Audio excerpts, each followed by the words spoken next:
amendments to strictly enforce them and redo the reconstruction that took place immediately after the Civil War. That was an issue that had to be taken care of.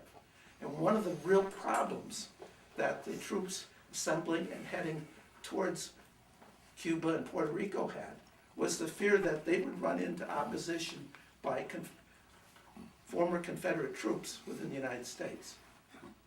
There was a concern that they would be ambushed. Now this gets back to what happened in the Battleship Maine. The Cuban government, or the Spanish government, when they looked at the economics of Cuba, asked themselves, how much of the sugar production actually is purchased by Spain? The percentage was 6%.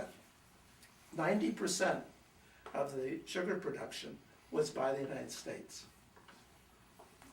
The 1868 to 1878 insurrection totally leveled the sugar plantation industry in Cuba. Who's a farmer here? Who has? Used to be. When you farm, there's some very bad years, aren't there? You need to have a reliable credit to carry you through the years. The demand for sugar and the production of sugar oscillate. They're not. The easy access to credit is absolutely essential for the sugar industry to continue to operate. The sugar industry couldn't continue to operate because many of the plantations had been destroyed. They couldn't get credit to continue to employ a labor force. They couldn't get credit to modernize. And the demand for products wasn't there. There was a collapse, even before the revolution of 1895, 1898, in the number of sugar mills and plantations that existed in Cuba. If there's a one plantation economy, where do people go to survive? Some of the Cubans went into growing cocoa and coffee. Cuba didn't have a good transportation system, but others went into subsistence. And the ones who became very threatened, very out of kilter with the rest of the country, ended up living on subsistence, or if that didn't work, they started to steal from the plantations. In some instances, they started to attack the plantations. What was going on in the United States when there was all this unemployment? The United States decided to pass what was called the Wilson-Gorman tariff. The Wilson-Gorman tariff started out as a tariff that was going to lower previous tariffs, so there's practically none. That was true for all industries except for the sugar industry. With the sugar industry, they decided to raise the tariff, or ad valorem tax, to 40%. Imagine that. Most of the taxes were at about, increases were about 1%, 2%, 40%. So was that the idea of raising sugar tariffs coming in to increase production here? That was a big part of it. You have 16, 17% unemployment. You have sugar plantations in the United States. Why not let sugar plantations in the United States have a greater demand for their product?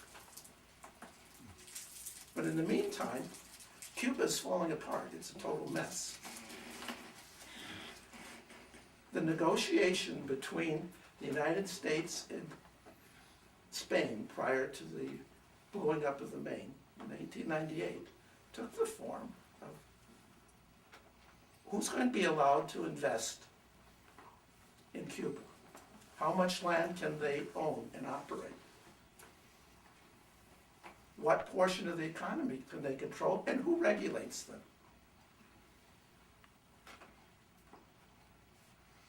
You see why it's not a simple little war? The United States, when the Maine blows up, decides to massively attack the Spanish American, or the Spanish, all over the world. Ask yourself this: when the United States has been attacked by terrorists, what's been the usual response? Has it been a massive military response right away? Or has it been a very nuanced, focused response? In the Spanish-American War, it was a massive response against all the external possessions of Spain.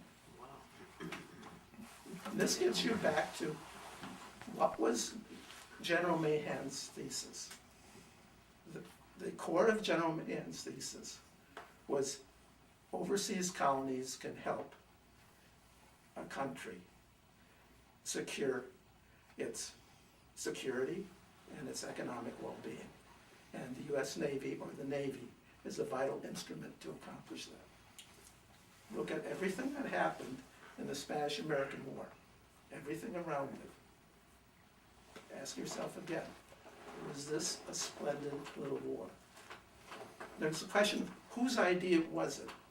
You had the Navy, which had plans. The leadership of the country carried out the plans. And you had major industries benefit from them.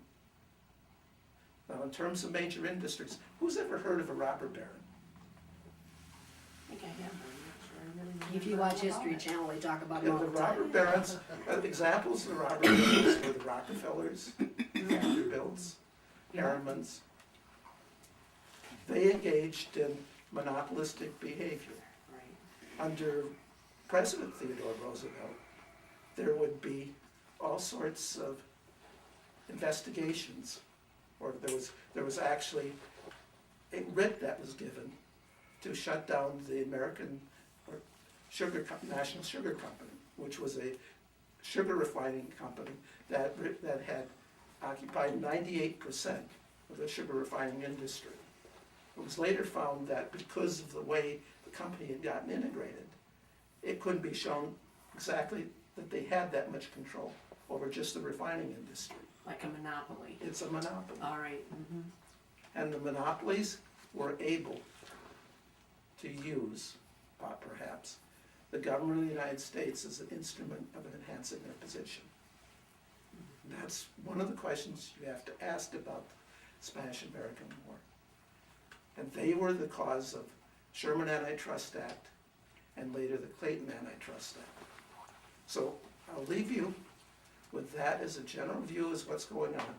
And I'll turn the discussion over to Wayne to talk about weapons, buttons, and outfits.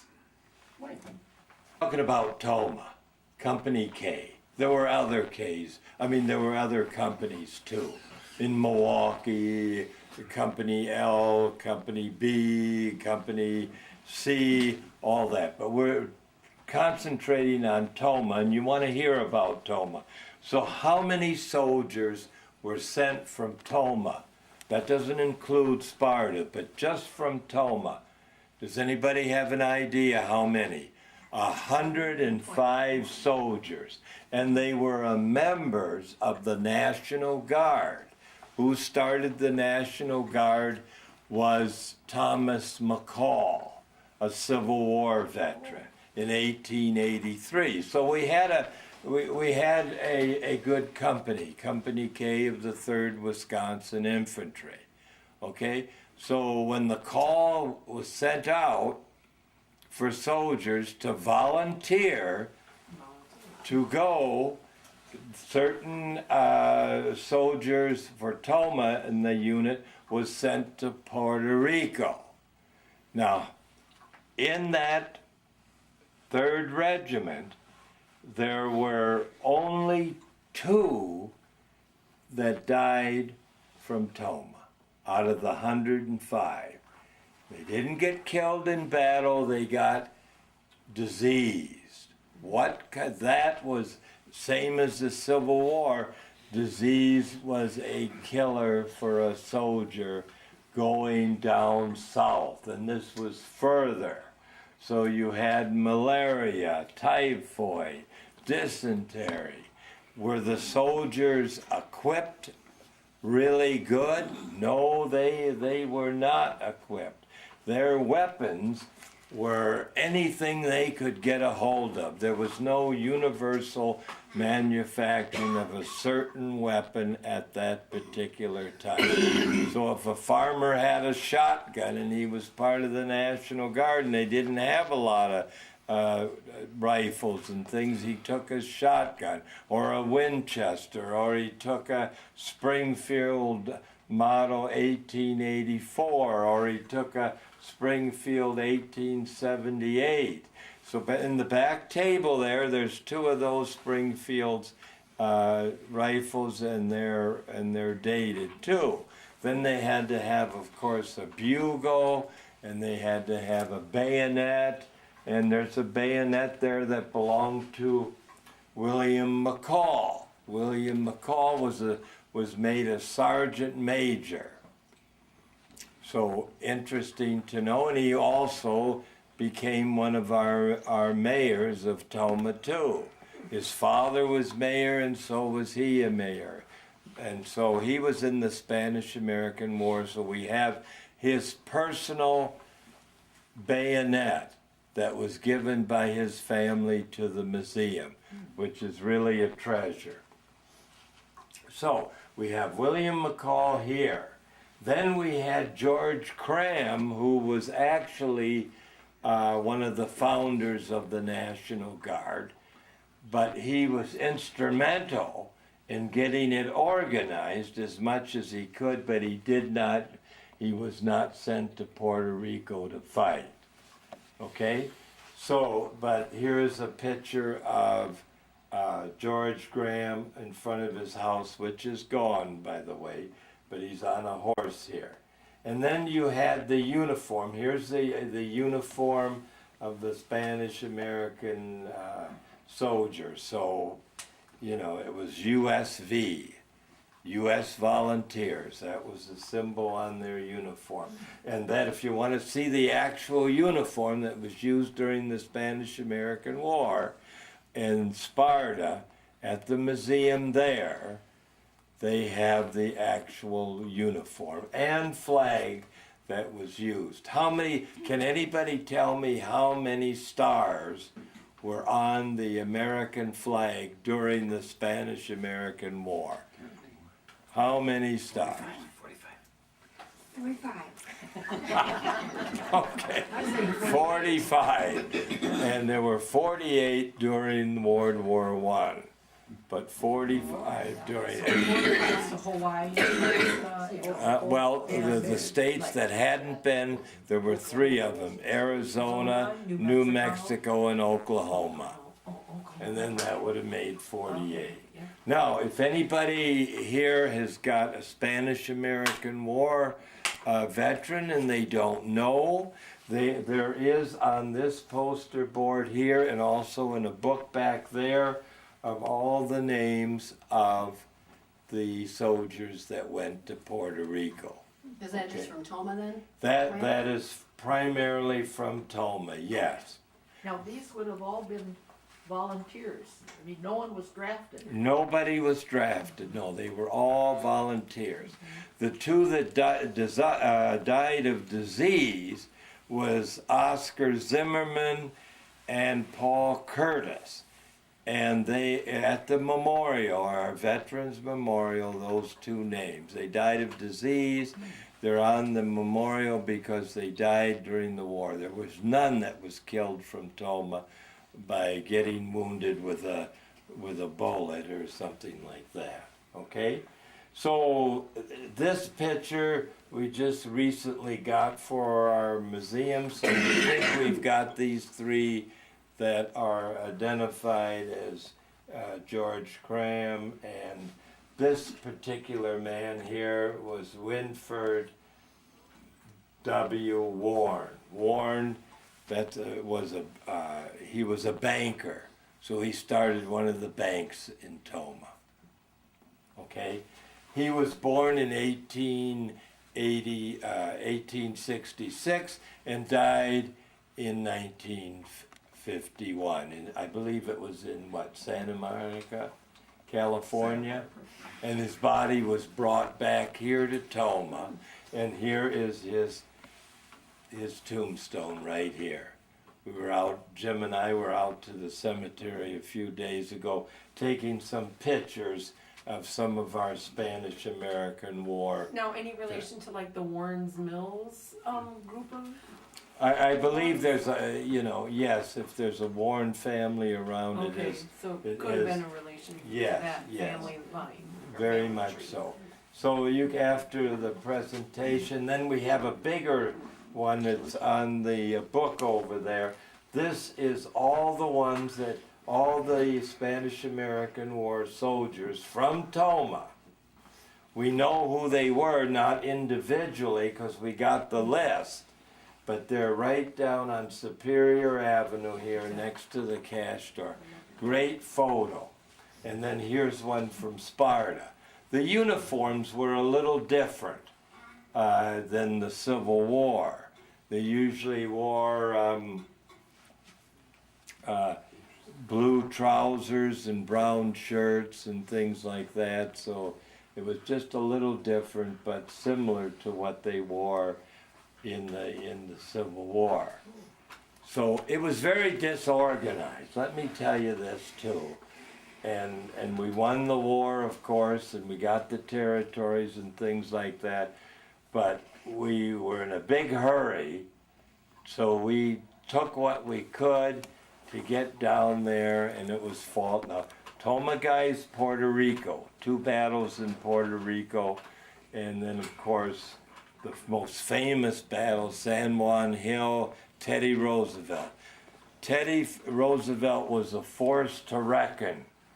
He was big on getting into war. There's a movie, if anybody hasn't seen it, it's over there on the table. Okay, it's called Rough Riders. If you really want to get a feel for what the Spanish-American War was about, see that movie with Tom Berenger playing Teddy Roosevelt. It's all the things Teddy is bigger than life. Bully, and and charge, and the whole thing. We just did a play, ACT, Arsenic and Old Lace, just recently, and all that. So I guess the author of that play kind of took it from what Teddy Roosevelt was all about. So I'm going to move over. Pardon? I've got a question here. Now, they had 100 and some volunteers who went to the Spanish-American War, right? From Tomah. Tomah, and that is a big contribution for a small area, isn't it? Right, that Let me is. ask you this, no, and what date was that they Rounded them up, or what? Around 1898. okay. These guys all trying to buy a job were the old Goodyear employees that lost their job in lumber industry, and now they had an opportunity to Get some income? get some income? Yes. That's kind of what I would do, I guess. So they could have been men in really good shape if they were lumbermen. Yes. Oh, yeah. Well, it goes to show you that just 2 died of disease. Nobody. So Right, they were pretty determined. hardy. They were determined soldiers, definitely. So a lot of people don't know about the Spanish-American War, and it's fun. It's fun stuff. A museum wouldn't be a museum if you didn't have your military history, whether it's World War I, World War II, or whatever. That is our country, to protect our country, be patriotic and all, is a big part of any museum. If you got military artifacts that go back to the Civil War, Spanish-American, bully for us, right? Okay, so now I'm going to move back there and show you a few things here. Is there any questions? Tomah, Company K goes to war. You can read it here, the names, you might recognize quite a bit of them, but that's our Tomah, and also in that book too, is all the different other companies too, right? Okay? All right, let me go back here, 92 to 1898. It was attached to a rifle, and this bayonet was owned by William McCall, and his great-grandson donated some artifacts to the museum, which we are very thankful for, but this is the bayonet that they used on their rifle. Not all of the rifles, but some of the rifles, okay? See? I have a question. Yes, Were ma'am. these universally given, or did each company have their own set of? Well, bayonets they, or set of- yes, because they were in the National Guard. Yeah. So they did have some weapons that were similar to each other. But it's still, they still used, I got a whole list here, and I can pass it on if you wanna look at it. See, right here, this is list of weapons of the Spanish-American War. Why don't you pass that out? Was some of these weapons left from the Civil War? Pardon? Were they left from the Civil War? Well, no, because these see, you had the Indian Wars in between after the Civil War, so you had rifles that were used in the Indian Wars. We can't forget that war too. You know, there's so many. It's really, when you really stop and think about how many wars the United States was in, with the Native Americans and the rifles and all. So here's one, here, this was used, and I looked it up. This is a Springfield carbine, 1884 rifle that was definitely used during the Spanish-American War. It's on that list over there that I'm passing out. If anybody wants to look at it, I'm not gonna pass the rifle over here right now, but pick it up and look at it and see how heavy it is. You can imagine the soldier had to have a backpack and his sword and his rifle and his pistol and everything, walking through the jungles. You're talking about the jungles down there in Puerto Rico, Cuba and all that, and the hotter than and mosquitoes and everything else to fight those battles, okay? So this was one of the rifles. Here is a Springfield trapdoor. It's a little bit, and this is 1878. So that was 1884 and this was 1878. So they used different years of the weapon, okay? All right, so this is a trapdoor Springfield rifle. Then of course, we got here a bugle that was used during the, little different than the bugle during the Civil War, but this is one like it, okay? Then of course, when you were cavalry,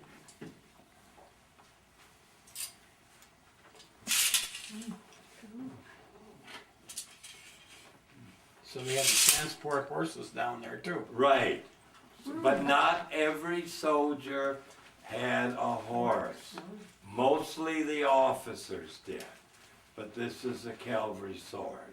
Most horses drown between the boat and the. I have a Yeah. question on the rifles. Each Yeah. rifle had to have a different bullet, am I correct? Right, So they had to have their own supply of bullets. yes, they did. And sometimes the ammunition and all was late and they didn't even have enough rounds. They had to be very sparingly in using them. Because you had to have, you know, mules or whatever to carry them. You couldn't, in the terrain was so rough and jungle, you had to use, you know, a lot of mules for backpacking, a bunch of things, you know. Yeah, crossing the swamps and the rivers and every hills and everything else like that. That movie, The Rough Riders, will give you a good insight into what the Spanish-American War. I was impressed. I watched it about 3 times.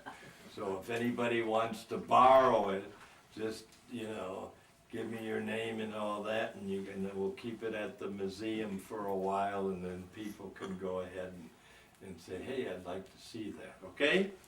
Now, here's some books when you look afterwards. Now, Teddy Roosevelt, right? Very instrumental in the Spanish-American War, definitely.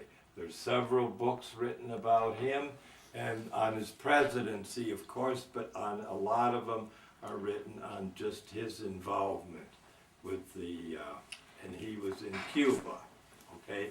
That's where he fought. Okay, we have another book here on the Wisconsin Army National Guard, a little section in here on the Spanish-American War. Okay, then, here's an interesting hat. Now, this is a reproduction, but does anybody know what a buffalo soldier is? He's a black soldier. Right, right. Oh, And why, does anybody know why they called him the buffalo soldier? The Indians did, because they Well, their reminded hair him of the was buffalo. curly, like the buffalo. There, Okay. that Yeah. is Oh. exact. Lila, you get an A+ for Thank that. Hands curly like the buffaloes. Isn't that something? Who was the commander of the buffalo soldiers? Does anybody know? Blackjack. Blackjack John J. Pershing, the Wow. famous general during World War I, was the commander, the captain of the buffalo soldiers. He's white, isn't he? Yeah. Yeah. Back then, see, what you had the black soldiers were not integrated into the regular army or the National Guard. The black soldier could become a non-com, which means non-commissioned officer. They could become sergeants, they could become sergeant majors, but that's the top rank. Yeah, I believe the first black soldier went to West Point in 1903.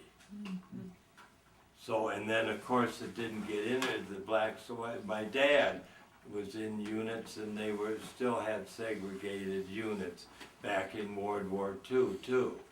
So they gradually became, but that's what the Buffalo Soldiers were. So they were down there too. And of course, they were 9th and 10th infantry, okay? They figured, like in World War II, they were worried that when you taught them to fight, they'd come back over here and start riots. Oh.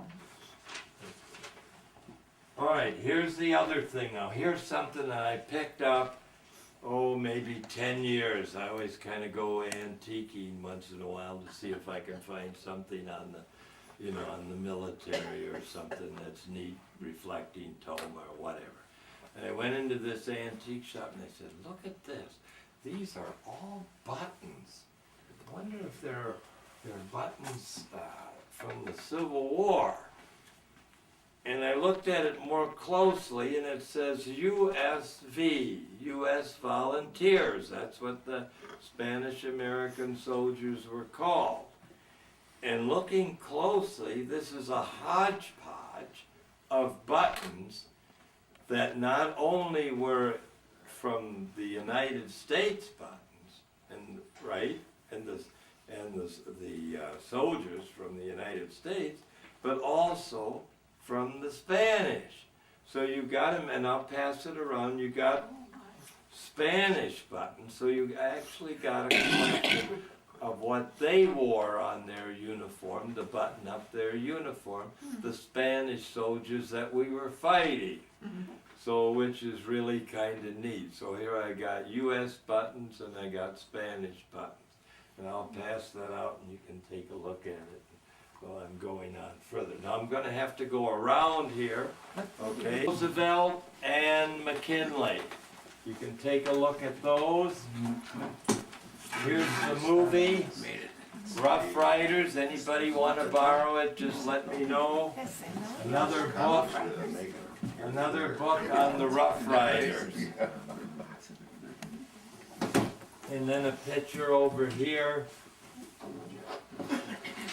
of Teddy Roosevelt in a watercolor. Okay, I'm not going to pick that up over here, but that's a roster of Company B of the Wisconsin infantry. So you had, you know, you had the 1st Infantry, you had the 2nd Infantry, and you had the 3rd Infantry that was involved in Wisconsin. So you had more than 1,000 soldiers that came from Wisconsin, but Tomah 105. So there's also names of people or soldiers that came from Tomah in that book too. So does anybody have any questions about the equipment and the uniforms and anything about